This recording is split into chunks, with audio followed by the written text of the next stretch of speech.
every role has some delicious stuff going on that I will take to my grave. It's just an amazing experience. I remember when I was doing this horrible movie called Dragonball.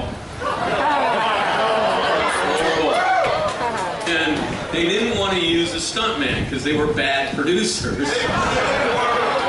And like I'm known for doing a lot of stunts, but I'm not a stuntman. And they had a stunt guy, Danny Hernandez, one of the best in town. He was supposed to be a stunt guy, but they didn't want to put him through the 4-hour makeup for money reasons. They just wanted to put like a pullover mask, and it just didn't look good. And I remember realizing that they were never going to use him. They called me to set. Danny is up on a 17-foot tall cliff. And the gag is that the character, Piccolo's, when we were playing, was going to get sucked off the cliff by a magical pot, a makubaka.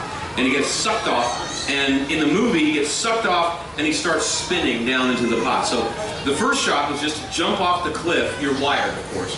Jump off the cliff and get lateral and start turning, which is a little bit dicey.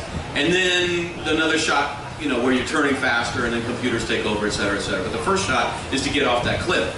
And Danny's up there, and action is called. Danny, you know, sucks himself off the cliff and goes into the roll, but he oversells the jump a little bit, and he comes slamming back against the cliff and just cheese grates across the cliff for about 15 feet, and they lower him down. He's like twitching and giggling because stuntmen are never hurt. Like that. And they get Danny down, the paramedics go over to him, and the director turns back to me and goes, "Are you ready?" And I'm like,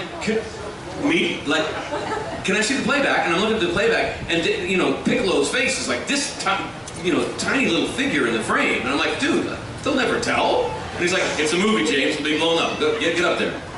And I did the gag, and I got it in 2 takes, and when they lowered me down to the floor, and they're unhooking me, the head of stunts walks by on the radio, and he goes, "Well, we got away with that one."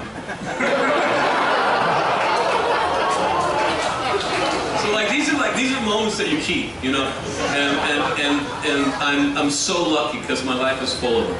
Every movie I've done, there are delicious, wonderful things that have come from me, even when they suck.